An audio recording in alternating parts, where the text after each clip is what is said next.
Olá, queridos amigos, bem-vindos ao nosso canal para mais uma aula sobre o Catecismo da Igreja Católica. Hoje nós vamos conversar sobre os motivos que levaram Jesus a ser condenado e morto. O que será que o Catecismo tem para nos dizer? Fique comigo e você vai descobrir.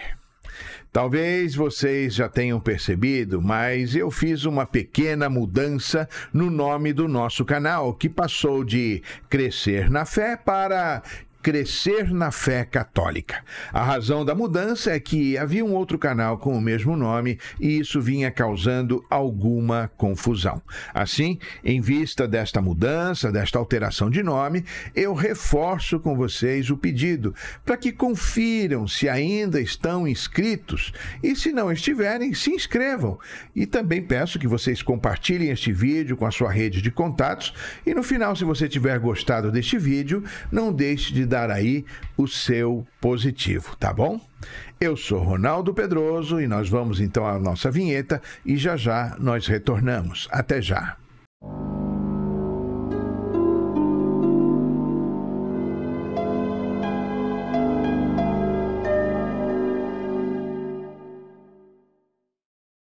Muito bem, meus caros amigos, estamos de volta e queremos então fazer a nossa oração pedindo a Deus que nos ilumine e nos conduza, não é? Neste nosso estudo de hoje. Em nome do Pai, do Filho e do Espírito Santo. Amém. Vinde, Espírito Santo, e enchei os corações dos vossos fiéis, e acendei neles o fogo do vosso amor. Enviai o vosso Espírito, e tudo será criado, e renovareis a face da terra. Oremos.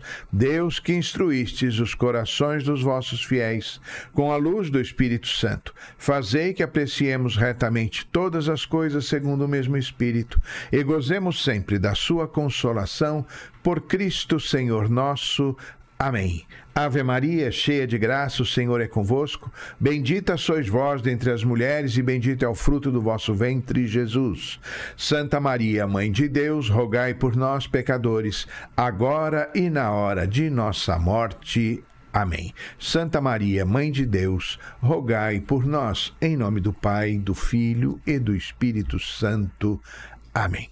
Muito bem, meus queridos amigos. Hoje, então, nós estamos dando início ao 4º artigo do Credo, que vai tratar da paixão, morte e ressurreição de Jesus. E isso está contido a partir do parágrafo 571 do Catecismo. E eu peço, então, que você tome o seu catecismo para nos acompanhar, tá bom? Bem, para melhor compreendermos estes fundamentais acontecimentos da nossa fé, o Catecismo, pedagogicamente, repartiu este tema em duas grandes partes. Primeiramente, o Catecismo vai tratar do relacionamento entre Jesus e o povo de Israel e o Antigo Testamento também. E depois, noutra parte, vai abordar os fatos, dizendo como é que Jesus foi processado, condenado, crucificado e morto. Sem dúvida, nós sabemos, foi uma morte injusta, mas desse triste e lamentável acontecimento, Deus tirou frutos de vida eterna para todos nós, porque através da paixão, morte e ressurreição de Jesus, todos nós fomos salvos. É esse, meus caros, o ponto central da nossa fé cristã, da nossa fé católica. É mistério pascal da cruz, morte e ressurreição de Jesus. É o que hoje nós damos o nome de querigma, né? No querigma, ou primeiro anúncio, nós tratamos exatamente desses pontos centrais da fé, da paixão, morte e ressurreição de Jesus, que veio para nos salvar, nos dar uma vida nova. É o projeto salvífico de Deus, que de uma maneira total e definitiva salvou toda a humanidade. Esse anúncio, meus caros, era o ponto central da Boa Nova que os apóstolos e os primeiros cristãos anunciavam. Essa boa nova do mistério pascal de Jesus tem sido anunciados até os dias de hoje e o será até o fim dos tempos. Aliás, essa pregação e esse anúncio é que permitem aos homens conhecer Jesus Salvador, dando-lhes a oportunidade de acolher o Senhor e aceitá-lo para serem salvos. Para vocês terem uma ideia de como este programa de pregação, não é, do Querigma é eficaz, eu queria só partilhar com vocês um pequeno testemunho. Há muitos anos atrás, eu e alguns companheiros fazíamos visitas de evangelização na cadeia de nossa cidade, em São José dos Campos. Aqueles detentos que tinham autorização eram reunidos num pequeno auditório do presídio, onde nós pregávamos a eles Jesus Salvador, vivo entre nós, que deu a vida para nos salvar, a todos nós, nos salvando do pecado e que ressuscitou para nunca mais morrer. Esse Jesus pagou o preço do nosso pecado e não bastasse isso, nos deu vida nova por seu Espírito àqueles que o acolhem. Pois bem, aqueles pobres homens desfigurados pelo pecado se alegravam e testemunhavam que agora sim eu estou entendendo o que outro dia estavam nos falando quando tentavam falar sobre a Bíblia ou sobre a missa. Agora entendo que eu sou amado por Deus apesar de tudo. Não vamos nos iludir, minha gente. Nós podemos falar de teologia, de Bíblia, de igreja, de Nossa Senhora e de tantos outros temas em nossas pregações, ensinos e reuniões. Mas se em todos esses temas nós não estivermos partindo da paixão, morte e ressurreição de Jesus, em vão serão os nossos ensinamentos. Não raras vezes a gente ouve alguém dizer que a morte de Jesus foi uma morte política. Você já ouviu falar sobre isso? Pois dizem que Jesus morreu porque desafiou o Império Romano e os poderosos de seu tempo. Não foi isso. O mistério pascal de Jesus é muito mais do que um acontecimento policial de seu tempo, é muito mais do que apenas uma injustiça ou mesmo uma incompatibilidade de gênios entre Jesus e os fariseus. Foi algo que estava no desígnio de Deus, proclamado e anunciado desde o Antigo Testamento. Foi sim algo terrível que aqueles homens fizeram com Jesus, mas Deus soube transformar aquilo em gesto de salvação para todos nós.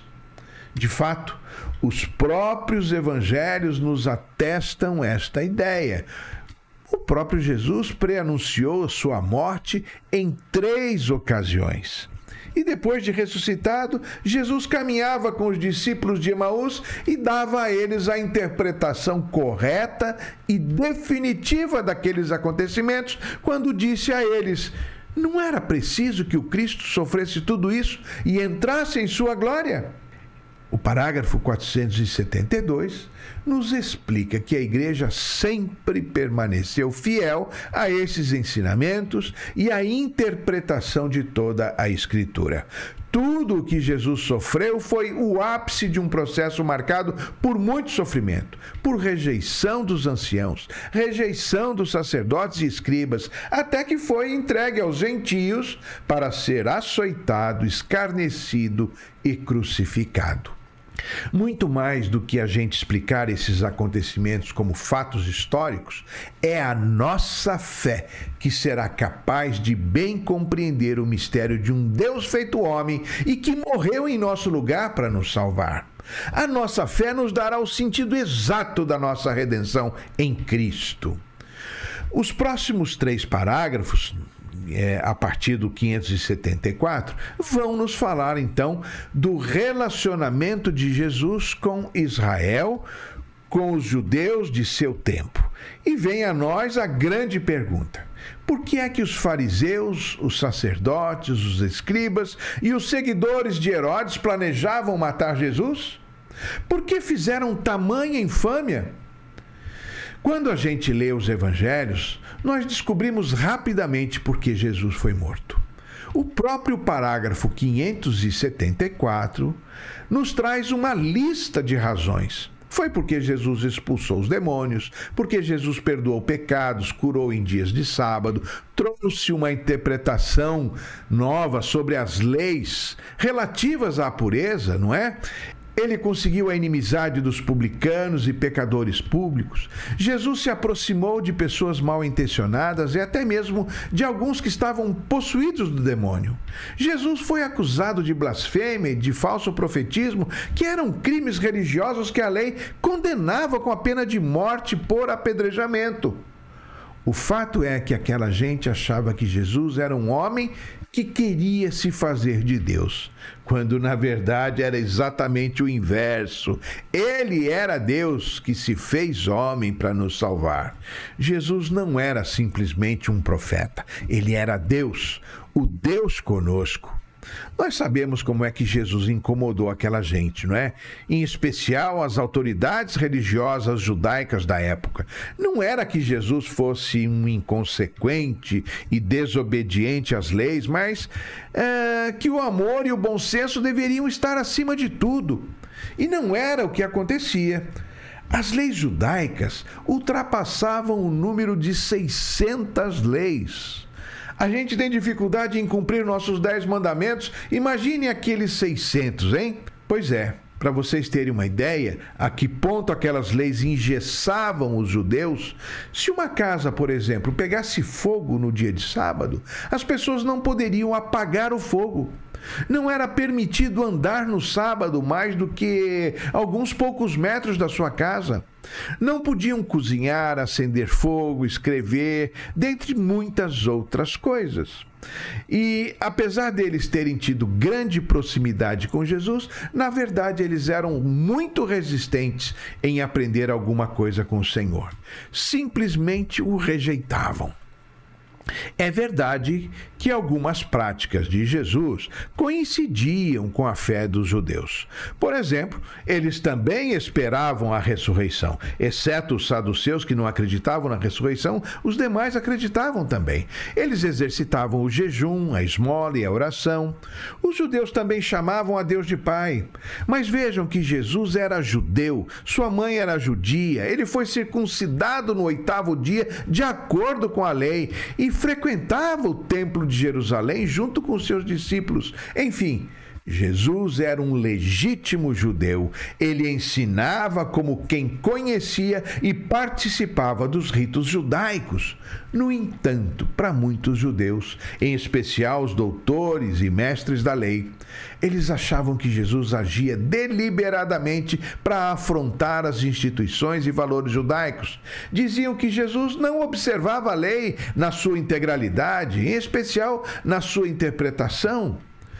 Com relação ao Templo de Jerusalém, os judeus o tinham como um lugar santo, onde Deus habitava de forma privilegiada. E Jesus coloca o coração do homem como o local onde ele e o Pai virão fazer a sua morada e não mais no templo.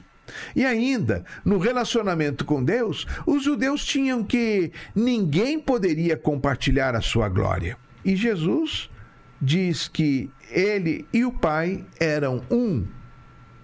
São esses 3 aspectos que nós vamos analisar a partir do parágrafo 577, ou seja, Jesus e a lei, Jesus e o templo, e Jesus e a glória de Deus. Apesar dos questionamentos que Jesus fez em diversas ocasiões, ele não veio abolir a lei, mas dar a ela o seu pleno cumprimento. O Sermão da Montanha, no capítulo 5 do Evangelho de São Mateus, é uma prova disso. É um outro olhar e uma outra compreensão sobre a lei. Na qualidade de Messias, claro, Jesus deveria cumprir todas as leis, e o fez de fato, não só no seu teor ou na sua letra, mas também no seu espírito. É o que ele ensinava a todos. Por exemplo, quando ensinou sobre os alimentos tidos como impuros, ele disse: não é o que entra no homem que o torna impuro, mas aquilo que sai dele. Não é? É uma forma nova de interpretar a lei. A respeito do Templo de Jerusalém, era um local sagrado, não é? Vocês sabem, onde ficava guardada a Arca da Aliança e onde eram realizados os sacrifícios expiatórios pelos sacerdotes. Assim como todos os judeus, também Jesus e a sua família frequentavam o templo, participavam das festas judaicas. Jesus tinha o templo como lugar de oração e de morada de seu Pai.